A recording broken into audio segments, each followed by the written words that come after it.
My risky money today is in the stock market. So this is all very scary, right? And the news flash is that everyone else is just as scared as you are. It's kind of the same thing with investing, and the more I can mitigate the risks. Welcome to the Bulletproof Cashflow podcast.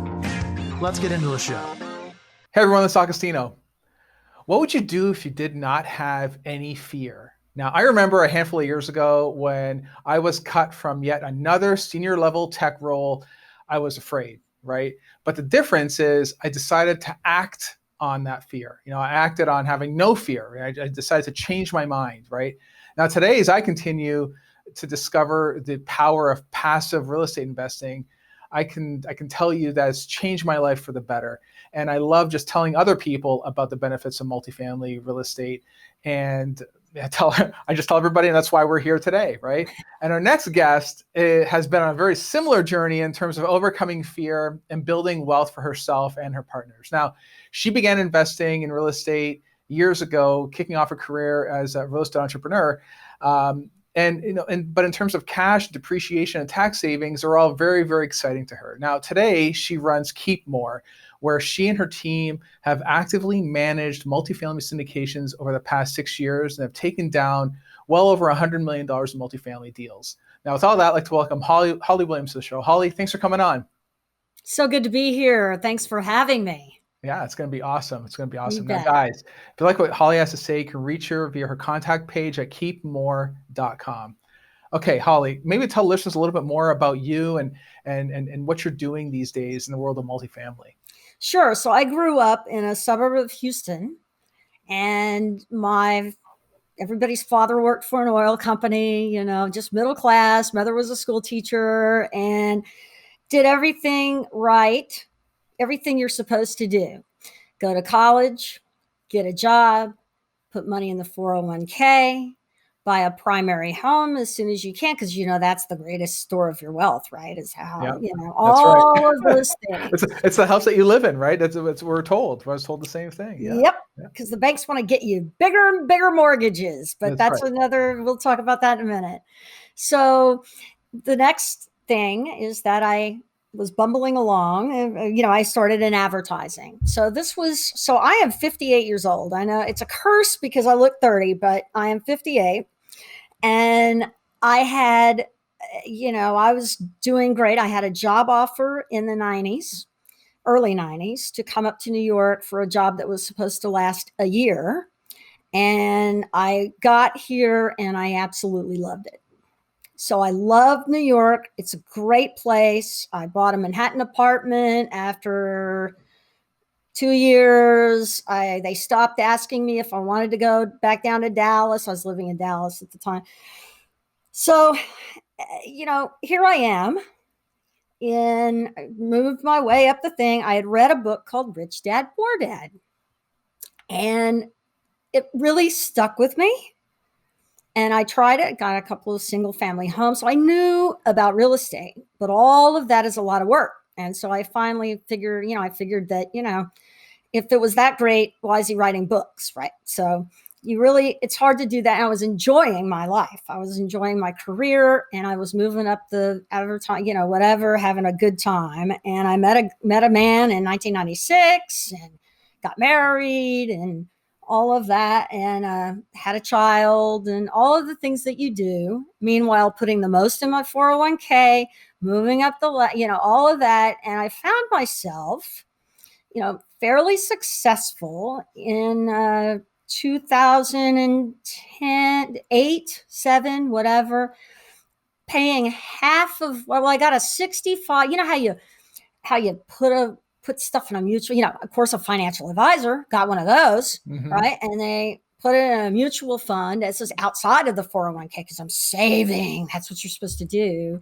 And you get these 1099s, and it says, congratulations, you've made $10,000 something. And you go, woo, I made $10,000. You give it to your accountant. Well, I got one that said, congratulations, you made $65,000. And oh, by the way, you owe 30 in capital gains, whatever. And I'm like, whoa, whoa, whoa, whoa, whoa, hold the phone here, because some of it wasn't even long-term capital gain. It was like whatever. And I'm like, what the heck is this? And that's when I really started investigating what the heck happens, what the real truth is about how money really works. Then my parents retired, and I watched them pay full boat taxes on all that 401k that they put away, because they did the same thing. And I watched their wealth disappear, because our retirement plan, the way we are taught here, is to die broke. It's not to build generational wealth. Every financial advisor you go to, every calculator that you fill out, those retirement calculators, the very first question they ask you is, how long do you expect to be retired? And then they build a plan from there. So that realization hit me. And I said, my whole thing is in the stock market. I have some stuff in real estate, but really, I'm in the stock market, and it's a roulette table. And so my friend of mine, said, hey, I'm quitting my job, and I'm going to buy apartment complexes, and I've hired this guy to teach me, yada, yada. And so about 6 months after that, he called me and said, hey, I found an apartment complex in Cincinnati, and I need investors. So I invested, mostly because it was him. I really didn't understand what I was getting into, but I knew him and I trusted him. And I find today, knowing what I know now, that that's a lot of what happens here, because in multifamily, when you first look at these deals, all we hear about with private investing is Bernie Madoff.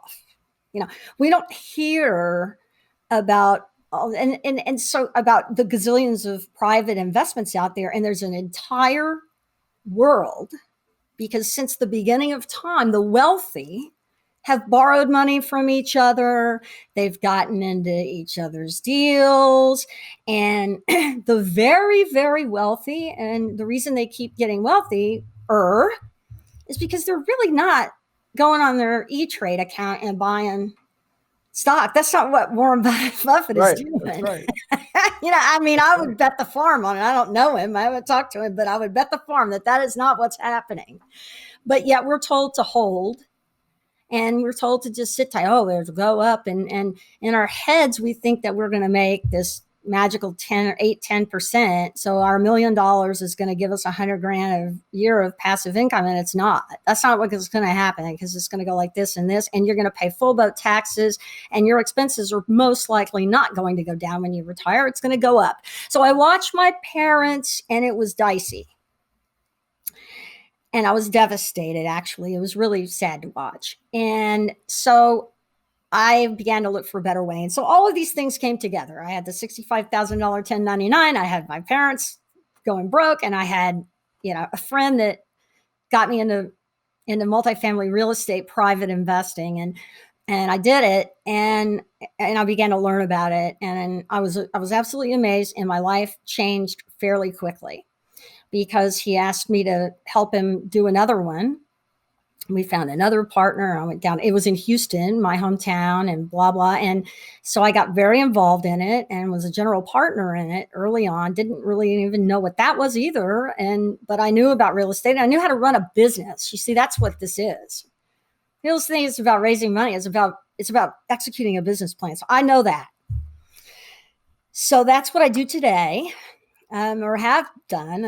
About 5 years into this, in 2018, I left advertising, and all I do, nothing makes me happier than to tell people about how my life has changed. And along the way, I've learned about all kinds of things that the wealthy have access to that we don't know about, and all these myths that we are taught, most of us, about investing, and that 401k is just, it's not going to get you through, most likely. It really, unless you're really lucky, it ain't going to happen, baby. Oh no, it's a joke. It's funny because as you're talking, I'm nodding and I'm smiling, because I was told the same thing. I basically had the same playbook. I did the same thing you did. I was an executive. I figured if I can sock away as much money as I can, I'm going to save my way to prosperity. That's how I'm going to do it.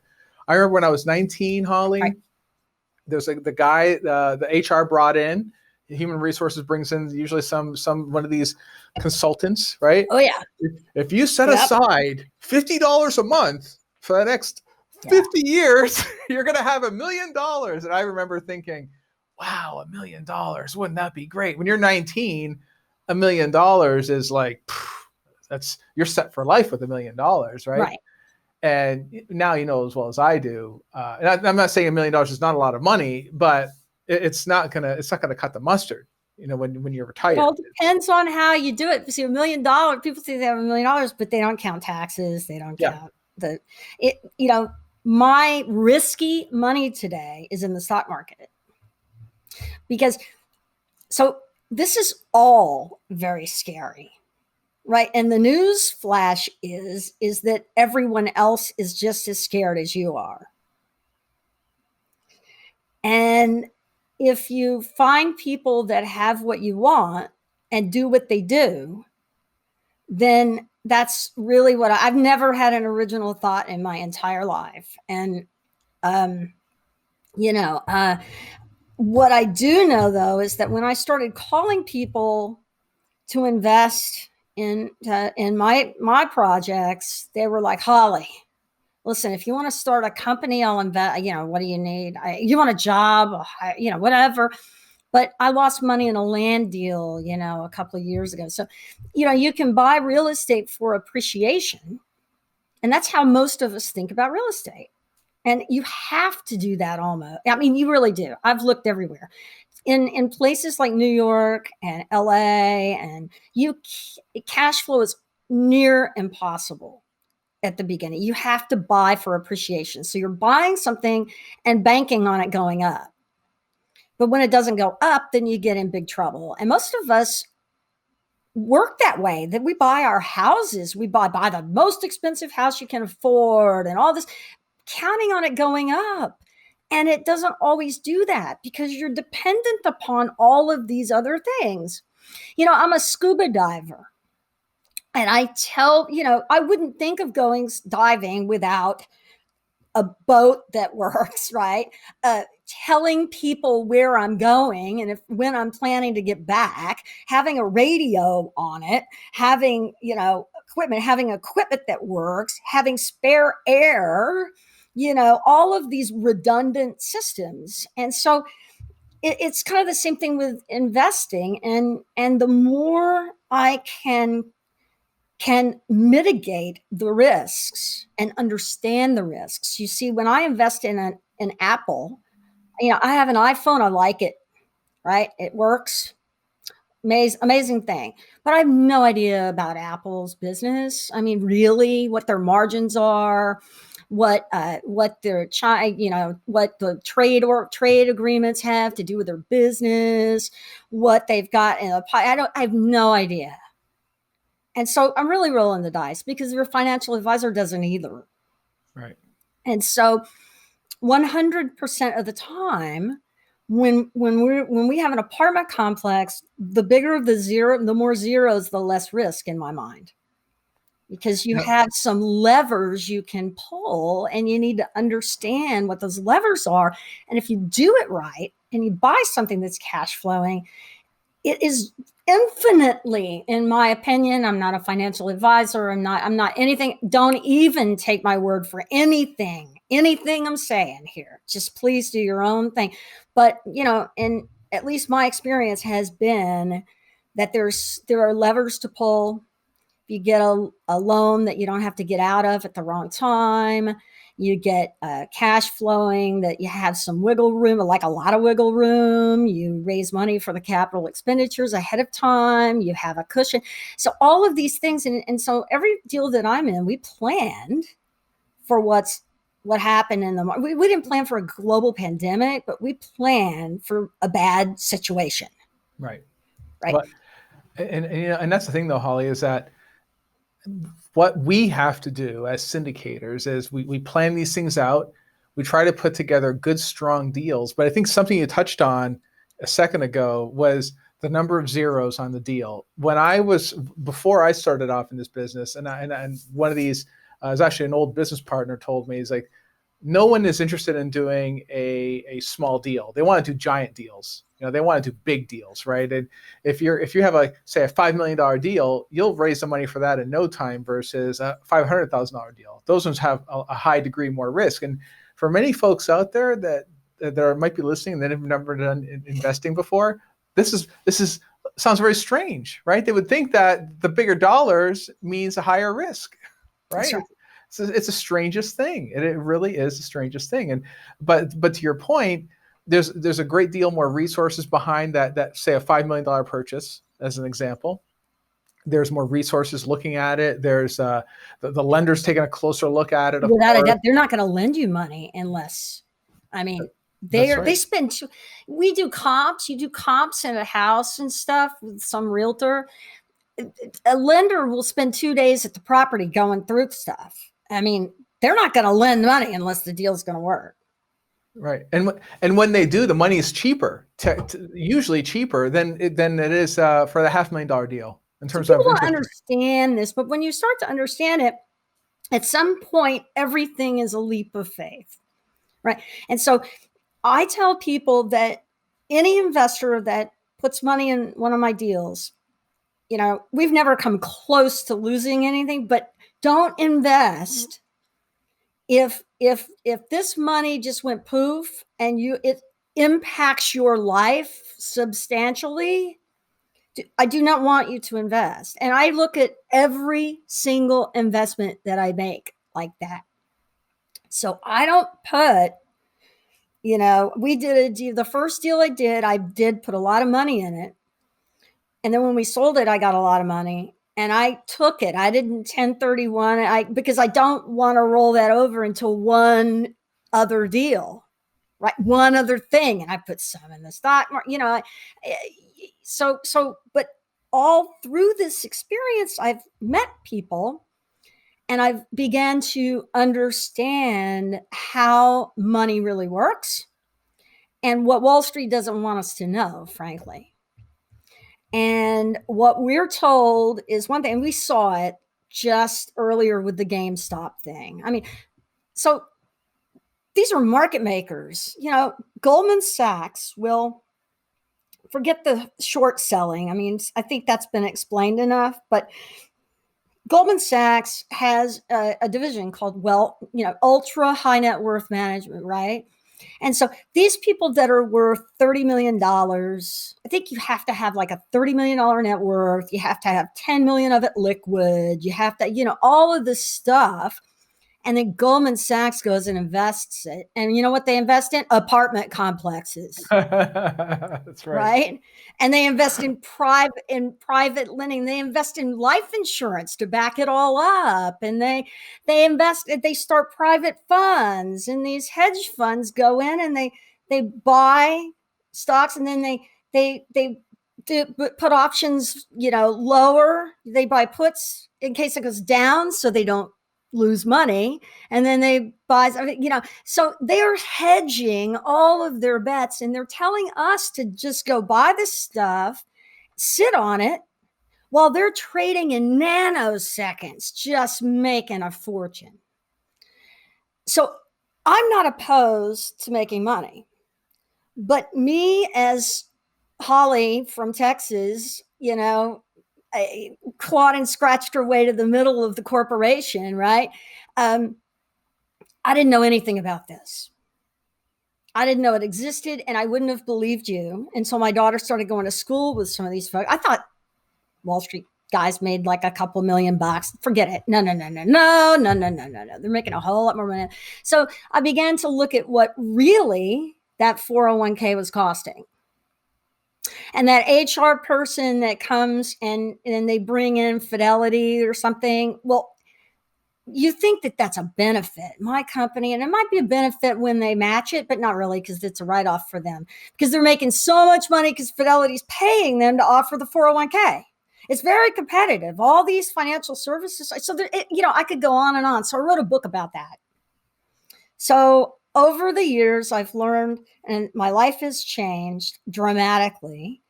And I feel such, a duty to let everybody know my experience. And that's all this is my experience. And it's not anybody else's reality or whatever. You need to do your own thing. But my book goes through 10 myths of investing and tells my truth, what really happened and how I came to the conclusions that I've come to.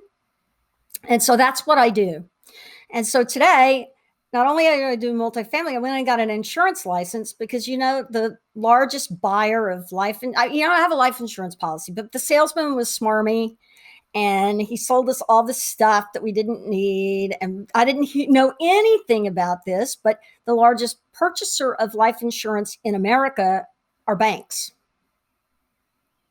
So you can use a whole life policy to be the bank, be your own bank and not pay the fees of the bank. So I didn't know any. I was like, what? And then I knew about this. Same thing with Rich Dad Poor Dad, right? I knew about real estate, but I didn't act on it till 3 or 4 years later. So I went and got a real estate. I don't have a real estate, an insurance license so I could help people do that. And I met some people and invested with some other things in private funds. So now I'm into private lending. And so I have a fund that just launched couple of weeks ago where we're doing private lending again for stuff with zeros, right? So larger commercial projects. And it's so much easier for them to just borrow money from us because they sell the houses, then they build the houses after they sell them and we loan them the money as opposed to getting construction loans. So there's all kinds of things like that and that I've gotten involved with. And it's an amazing, beautiful thing. And I love multifamily because of the taxes, because people don't understand that you're actually buying. It's really a bunch of people all getting together and buying an apartment complex. We're doing exactly what the hedge funds are doing. We're doing we're buying from all of these big institutional investors that are taking lots of their cuts all the way down to you, right? But what we're doing is bypassing all of that and sharing it. Well, yeah, and you're spreading the risk. You're spreading the risk. That's another thing too that the syndication offers as well. And you get the same tax benefits for the most part. Yep. Right. Again, Tom, I'm not a CPA either. I'm really not anything. I just have, experienced this stuff, and I just wish this is how the wealthy build generational wealth. Yeah. Well, but you know what though, Holly, I think what I found is the same thing you found, is that there's this fear, right? And fear takes place when you don't understand what it is you're dealing with. And once you begin to understand how something works, that fear dissipates. It's kind of like jumping out of an airplane for the first time. The first time you ever jump out of an airplane, I don't know I've never done it before, but I imagine it's gotta be pretty scary, the first time you do it. But after you do it 50 times, it's not scary anymore. It's very easy. You prepare, of course, and you jump out of the airplane, you know how to land, you know how to do all that stuff. But it's always that first time. And I think that it's really, you bridge that gap by understanding, by taking the time to understand the way you did anyway. Okay, what are the wealthy people doing? How do they do it? And when you discover that they're doing everything totally opposite as what I did, what you did, and I would imagine what many of the people out there listening to this right now have done. Oh yeah, we're all sold a bill of goods. We're all told you need to consume. You need to go and eat more stuff and don't do what we do, right? In a way, we're told not to do that. My teachers never told me to do any of this stuff, but teach me about syndication. It's myth. Stuff. I didn't know. I didn't learn all this in school. You froze. Right. No. That's right. But it's knowledge. That's how you bridge the gap of fear. That's how you bridge the gap of fear. Well, yeah. So, and I was going to say, that's what my book does, is it goes through that, because I've talked to enough. I know what the fears are, right? And it's more unlearning. It's more a coming to believe that what we've been taught is not the whole story. And the way the internet has helped, and what's gone on, like, do we wear a mask? Do we not wear a mask? Because we're the experts really don't know. There's a whole chapter about the experts don't know. They really don't know. And there is, you mentioned jumping out of an airplane. So yeah, Yeah, it's scary. And I've never done it either, but I have people, I know what I would do, right? I wouldn't begin to jump out of an airplane without understanding what the risks are. Obvious risk is that your parachute doesn't open and you fall. But what are the risks and how do we mitigate those risks? And so when you begin, I have a good friend that does, and she was telling me the same thing I was telling her about scuba diving, right? They've got redundant systems all over the place. They've got plan A, B, C, and D, and lots of different things that they can do to mitigate. And they still sometimes, people die, people lose money in investments too. But if you think about all the people that jump out of airplanes and all the people that get hurt, there's a lot of people jumping out of airplanes but yet I'll go invest my life savings with someone that says it clearly admits that they have no idea what's going to happen. And the risks are mitigated by bonds, by dividing it up between 20% bonds and 20% this, that, and the other thing. But you don't know what those risks are, and you haven't mitigated those risks of those bonds. Yeah. So, the odds are such that at some point, if you're going to be retired, like I want to be retired, and I'm sort of retired now, right? I feel like I am. At some point, this thing's going to come down. The stock market is going to come down. And if you need that money, when you sell that stock, it's gone. So that $1 million, if you had to sell $50,000 worth of stocks, you're never going to make that back. It's gone. Right. That's right. So now your basis is $850,000 and on and on and on. So that's what happened to my parents. And then, by the way, that $50,000 is going to cost you $20,000 in taxes because you put the money in the 401k when you're young, and then you take it out when you're old. And when you take it out, it's taxed as regular income. It's not taxed as, I could just go on, but that's what my book does. And people don't know that. Yeah. 75% of Americans think that 401ks are free. Oh yeah. Well, and not to mention too, I think it's further amplified by the fact that, and you touched on this a second ago, understanding the risks. Oh, just take that money, send a portion of it off to these guys at Wall Street. Don't worry about what they do. They're going to balance it all out. Because they're professionals. It's sort of in a pie chart. We're going to put on a pie chart for you, and we're going to show you a fancy pie chart.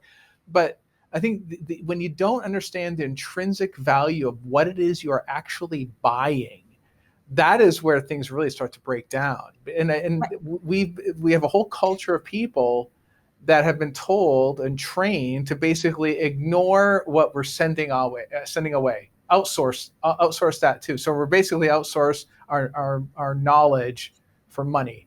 Right. So we have no financial education at all because They don't want us to know the ins and outs. Right. Robinhood and TD Ameritrade and all these things, the whole squeeze happened with this GameStop thing. And for us, they stopped. You couldn't buy it. So it couldn't go up anymore. It could only go down. It can only go down. That's right. So they said to the little guy, you can't buy anymore. And it could only go down. Never 100% of no chance of it going up. People think, it's FDIC insured. It's not risky. Are you kidding me? Banks go under all the time. And if you remember back in 2008, this whole thing crashed, Lehman Brothers went out of business, all this stuff. And, went down to your bank to get your money out. And the bank limited the amount of money that you could withdraw from your account. It's your money. They limited the amount that you could withdraw per day. So if you had $500,000 in the bank and you thought it was insured, good luck with that. Right? you may only be able to get, I think it was ridiculously small too. I think it was like $10,000 a day or something. I mean, it would take you forever to get your $500,000 out if you could. And everybody else is trying to get their $10,000 a day out. Yeah. And so at least, with an apartment complex, my God, at least I can live in it. Right? Well, but you're putting money. You're buying a real asset. Yeah, you're putting into a real physical asset that's been there for 100 years in some cases, depending if you're buying like a C-class asset here in Cleveland anyway, and it'll probably be here for another 100 years. The same asset, versus the bank. Yeah, they're putting these limits as to what you can pull out because they've taken that same dollar and they multiplied it by 9. So they're taking that dollar and renting it out to other people 9 times. But people don't even understand how that part works. I don't want to slam the stock market, but I tell people about history, right? I'm a history buff. And I didn't know this either. I'm frozen. Are you frozen? Am I freezing? Or are you freezing? Okay. No. So we're not taught this about the history of the stock market, but basically what the stock market is, and again, I'm not anti-stock market. It's just that we need to know this, right? What the stock market is what's called a secondary market. So basically, you're getting offerings like that have been gone down the line here. So it was started not for us guys to be able to have an investment and make money. It was started so that companies could raise money and push the risk off on the secondary market.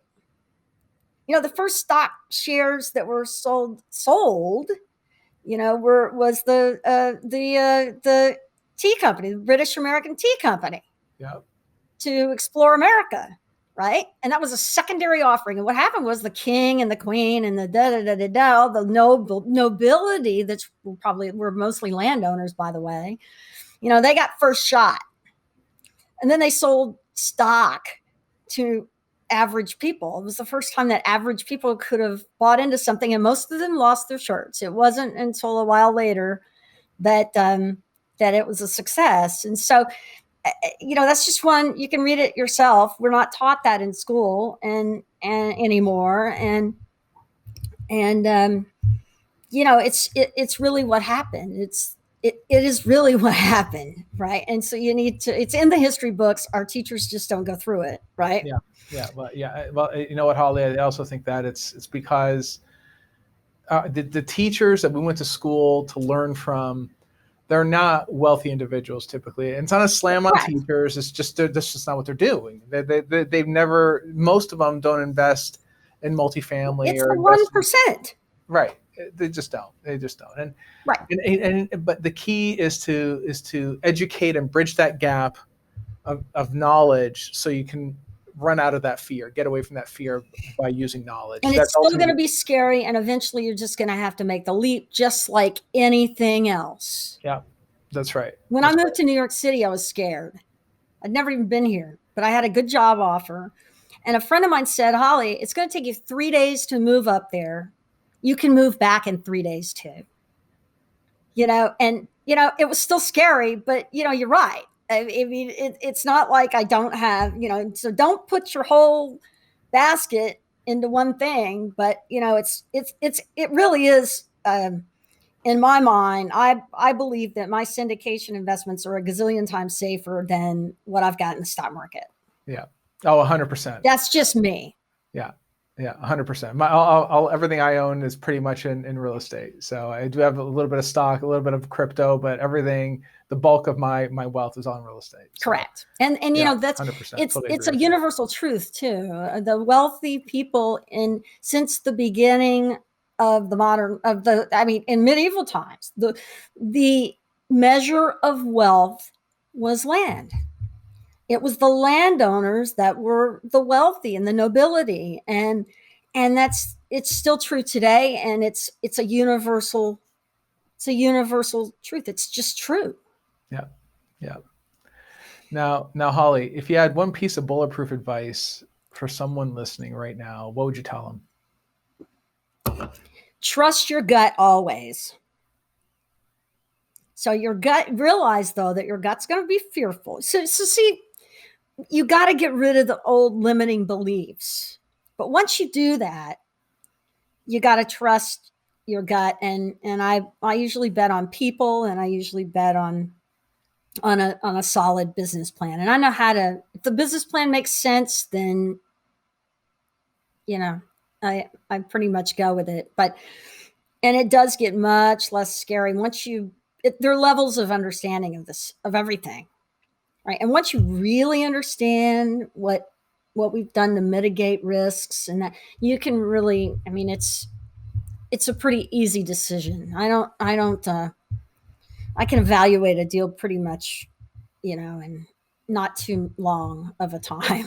Right. And so that's what I do. Right. And I share it. I share the opportunity. Yeah. Right. Good. So I find something that I want to be a part of, and be a